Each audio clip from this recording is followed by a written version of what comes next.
বিচক্ষণতার পরিচয় দেবেন, তিনি এই ফ্যাসিস্টদের প্রেতাত্মাদের ষড়যন্ত্রে পা দেবেন না।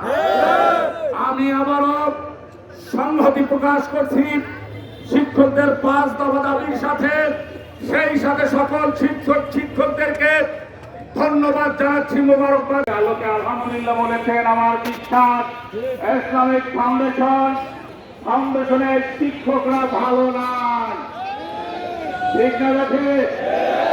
কারণ এই ইসলামিক ফাউন্ডেশনের শিক্ষক আলেম আমাদেরকে ব্যবহার করে দোয়া করা হয়, এই চাইভি নির্মূলে তাদেরকে মাঠে নামানো হয়, টিকার ক্ষেত্রে তাদেরকে মাঠে নামানো হয়, বিভিন্ন সরকারি কার্যক্রম বাস্তবায়নের জন্য তাদের মাঠে নামানো হয়, কিন্তু তাদের ন্যায্য পাওনা ন্যায্য দাবি আদায়ের ক্ষেত্রে তাদেরকে জুলুমের সর্বনিম্ন স্তরে নামানো হয়, ঠিক হবে।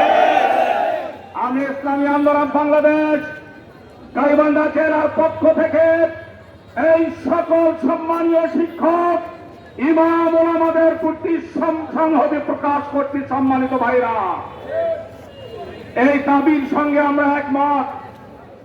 এখানে দাবিগুলোর মধ্যে রয়েছে চমৎকার দাবি, নৈতিকতা ও ধর্মীয় মূল্যবোধ উন্নয়নের মসজিদ ভিত্তিক গণশিক্ষা কার্যক্রম প্রকল্প মাহে রমজানের মধ্যে পাস করতে হবে, বেতন বৃদ্ধি সহ ঈদ উল ফিতরের পূর্বে বকেয়া বেতন ও বোনাস প্রদান করতে হবে। এটা করুণা নয়, এটা তাদের অধিকার। 3, প্রকল্প স্থায়ীকরণ করতে হবে। আউটসোর্সিং এর নামে নব্য তামাশায় শিক্ষকরা মেনে নেবে না। শিক্ষক শিক্ষিকা প্রয়োজন হলে কেন্দ্র এক জায়গা হতে অন্য জায়গায় স্থানান্তরের সুযোগ প্রদান করতে হবে। শিক্ষক শিক্ষিকা অসুস্থ কিংবা মৃত্যুবরণ করলে শিক্ষক তহবিল গঠন করে এককালীন অর্থ প্রদান করতে হবে। আমি অন্তর্বর্তী সরকারের প্রধান এবং ধর্মীয় উপদেষ্টাকে সতর্ক করে বলতে চাই, কোন পাতানো ষড়যন্ত্রে পা দেওয়ার কোন সুযোগ নেই। এটা একটা ষড়যন্ত্র। এই 15 বছর যে ফ্যাসিস্টরা বাংলাদেশের আলেম ওলামাদেরকে নির্যাতন করেছে, এই ফ্যাসিস্টের আন্ডাবাচ্চা প্রশাসনের বিভিন্ন স্তরে খাপটি মেরে বসে রয়েছে। তারা জানে এই অন্তর্বর্তী সরকারকে অস্বস্তিতে ফেলতে হলে আলেম ওলামা ছাড়া কোনো আর বাহিনী নাই। এই জন্য এই রমজান মাসে ঈদের পূর্বে তাদের বেতন বোনাস বন্ধ করে দেওয়ার দুঃসাহস দেখানো হয়েছে। এই তাদের এই প্রকল্প এশিয়ার মধ্যে সর্ববৃহৎ প্রকল্প, ঠিক না বেঠে?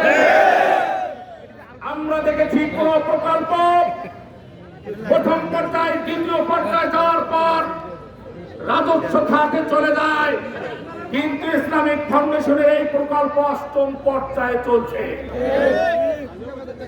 আজও পর্যন্ত এই যে রাজস্ব খাতে নেওয়া তো দূরের কথা, এই আউটসোর্সিং নামক এই তামাশা কথা তাদের সামনে উপস্থাপন করে এই বাংলার আলেম ওলামাদের সামনে তাচ্ছিল্য করা হচ্ছে, মস্করা করা।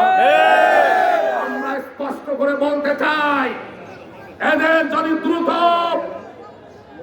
এই 5 দফা দাবি, যেই 5 দফা দাবিতে আমার সম্মানীয় শিক্ষকরা মাঠে নেমেছে, যদি মেনে নেওয়া না হয়, দল মত নির্বিশেষে আমরা প্রতিবাদ জানাবো, দুর্বার আন্দোলন গড়ে তুলব ইনশাআল্লাহ। আমরা অন্তর্বর্তী সরকারের প্রধানকে বলতে চাই, মাননীয় সরকার বাহাদুর, এই আলেম ওলামাদের রক্তের উপর আপনার চার বসে রয়েছে, ভুলে যাবেন না। এই আলেম ওলামারা রাতের আধারে চোখের পানি ফেলে তাহাজ্জুদ পড়ে আপনাদের জন্য দোয়া করেছে। এই দোয়ার বদৌলতে আপনারা ওই চেয়ারে বসে রয়েছেন। আমাদের উল্টা দোয়া করতে বাধ্য করবেন না, আমাদেরকে খেপিয়ে তুলতে বাধ্য